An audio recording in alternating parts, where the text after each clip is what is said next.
Welcome to fandom. তো চলে এসেছি আবার একটা ভিডিও নিয়ে। আমাদের স্টুডিও থেকে আজকে আমাদের বের করে দেওয়া হয়েছে, ওই জন্য অন্য জায়গায় এসে ভিডিও করছি হাতে ফুটবল নিয়ে। তো যাই হোক, প্রচুর আপডেটস আছে।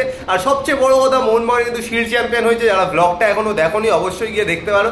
ঠিক এর আগের ভিডিওটা এবং এই ভিডিওর কিন্তু শেষে এন্ড স্ক্রিনেও দেওয়া থাকবে, ওখান থেকেও কিন্তু দেখতে পারো। চ্যাম্পিয়ন হয়েছে মানে ডমিনেটিং পারফরমেন্স, কিছু বলার নেই।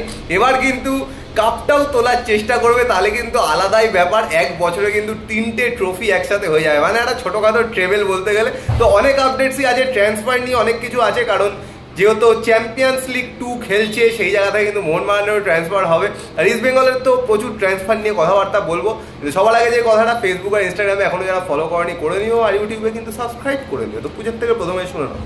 তো শুধুমাত্র মোহনবাগানের ব্লগটা না, তাছাড়াও কিন্তু একটা নতুন ক্লাব লঞ্চ হয়েছে কলকাতা ফুটবল লিগে ফার্স্ট ডিভিশনে, ইউনাইটেড কলকাতা স্পোর্টস ক্লাব। তো সেইটারও ব্লগ কিন্তু রয়েছে, এন্ড স্ক্রিনে দেওয়া থাকবে। তো সেই ব্লগটাও দেখুন, নতুনভাবে নতুন একটা উদ্যোগে নতুন একটা টিম টেকনো ইন্ডিয়া গ্রুপের। তো সেটা নিয়ে কিরকম কি বক্তব্য বা ব্লগটা দেখে অবশ্যই জানিয়ে। তো প্রথমে একটু আপডেটগুলো দিয়ে দিই। তো তার মধ্যে বলি যে আজকে কিন্তু রিলায়েন্স ফাউন্ডেশন ডেভেলপমেন্ট লিগের দুটো ম্যাচ ছিল, দুই প্রধানের, ইস্টবেঙ্গল এবং মোহনবাগানের ন্যাশনাল স্টেজে। তো ইস্টবেঙ্গল 2-0 বলে হারিয়ে দিয়েছে হচ্ছে অ্যাডামাস ইউনিভার্সিটিকে, আর মোহনবাগান 2-1 বলে হারিয়েছে হচ্ছে মুম্বাই সিটি এফসিকে। তো ইস্টবেঙ্গল 2 ম্যাচে দুটোইতে এই মুহূর্তে কিন্তু টপে রয়েছে, আর মোহনবাগান ফার্স্ট ম্যাচ আজকে খেললো। তো প্রথমটা ম্যাচটা কিন্তু জিতেছে। তো সেই জায়গা থেকে কিন্তু প্রত্যেকটা গ্রুপ থেকে একটা করে টিম কিন্তু পরের রাউন্ডে যাবে। তো অবশ্যই গ্রুপ টপার কিন্তু হতে হবে, তাহলে কিন্তু সেমিফাইনালে কোয়ালিফাই করবে।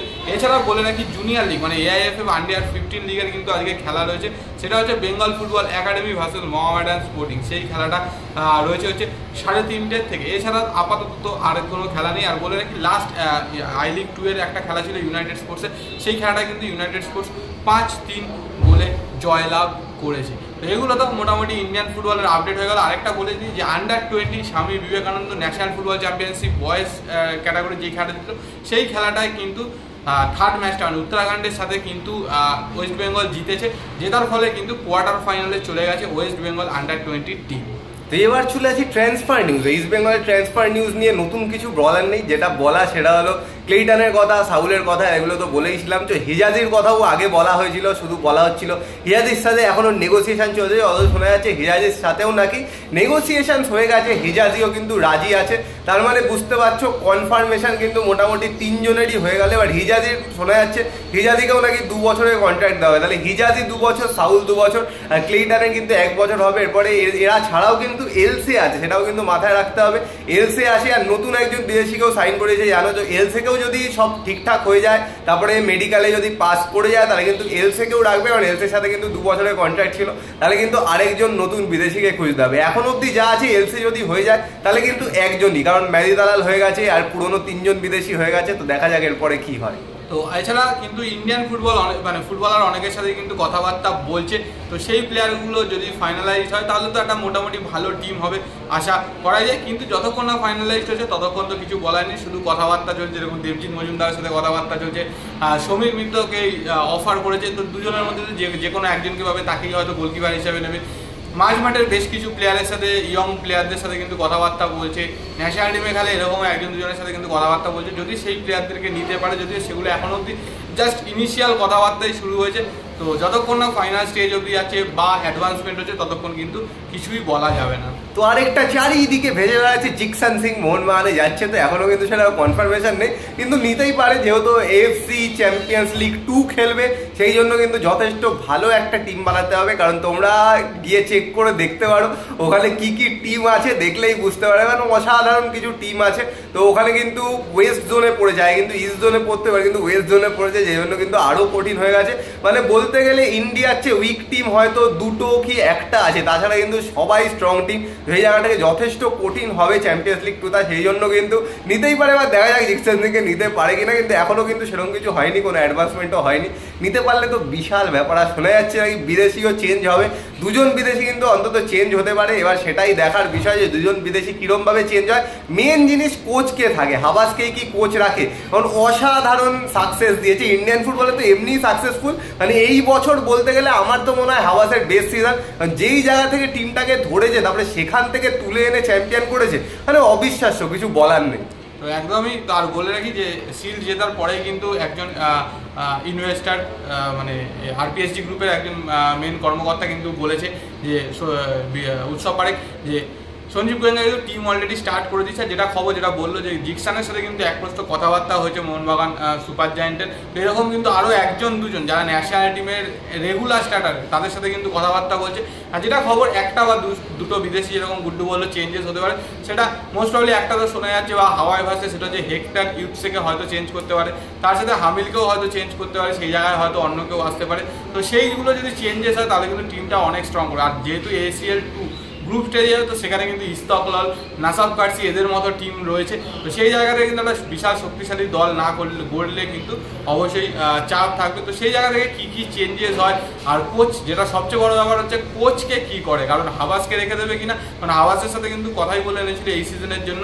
তো নর্মালি ওর টিডি রোলটা ছিল, তো সেখান থেকে ওকে রেখে দেবে নাকি নতুন কোনো বিশাল একটা নামি কোচ নিয়ে আসবে, সেটাও কিন্তু দেখার, এটাই দেখার বিষয়। সেটার উপরেই কিন্তু ডিপেন্ড করছে যে বিদেশি রিক্রুটমেন্টটা কীরকমভাবে হবে। ইন্ডিয়ান রিক্রুটমেন্ট তো হতে থাকবে, কিন্তু বিদেশি রিক্রুটমেন্টটা কিন্তু সেটার উপর ডিপেন্ড করবে। যদি হাওয়াস থাকে আমার কিন্তু মনে হয় চেঞ্জেস হতে পারে, আরও ভালো ডিফেন্ডার কিন্তু নিয়ে আসতে পারে, হ্যামিরাল ইউথ থেকে ছেড়ে দিয়ে ভালো ডিফেন্ডার। আর হাওয়াস থাকলে একজন ভালো ডিফেন্সিভ মিডফিল্ডার তো আসবেই, এটা একদম ধরে নিতেই পারো, কারণ ওই পজিশনটা কিন্তু হাওয়াস খুব প্রেফার করে যে একজন এমন প্লেয়ার থাকতে পারবে যে নিচেও হেল্প করতে পারবে, ওপরেও হেল্প করতে পারবে। তো সেই জায়গা থেকে কিন্তু হাওয়াস থাকলে চেঞ্জেস একদম হবেই, একদম 100% কনফার্ম। আর উল্টো দিকে মোহামেডানের কথা বলি, তো মোহামেডান তো ISL এ প্রমোট হয়েছে, তো মোহামেডানও কিন্তু দল গঠনের কাজ শুরু করে দিয়েছে। বাট এই মুহূর্তে তাদের যেটা মেন কনসার্ন সেটা হচ্ছে একজন ইনভেস্টার যে ISL এ যেই পয়সা খরচার ব্যাপারটা রয়েছে সেটাকে কন্ট্রোল করতে পারবে, সেইটাকে ইনভেস্ট করতে পারবে। তো সেইটা নিয়েই তারা কাজকর্ম চলছে। মোটামুটি যা খবর, যদি সব কিছু ঠিকঠাক থাকে তাহলে এই মাসের লাস্টের দিকের মধ্যে কিন্তু নতুন ইনভেস্টার বাংকার হিলের সাথে যে যুক্ত হবে সেটার নাম কিন্তু অ্যানাউন্সমেন্ট হয়ে যাবে। এবং তারাও কিন্তু বেশ কিছু প্লেয়ারের সাথে কথাবার্তা শুরু করেছে। যতদূর শোনা যাচ্ছে ISL এর কিছু প্লেয়ার যারা রিজার্ভ টিমে রয়েছে বা যারা বেঞ্চে থাকে সাবস্টিটিউট হিসেবে নামে, এরকম কিছু টিম প্লেয়ারের সাথে কিন্তু অলরেডি কথাবার্তা শুরু করেছে মোহামেডান স্পোর্টিং।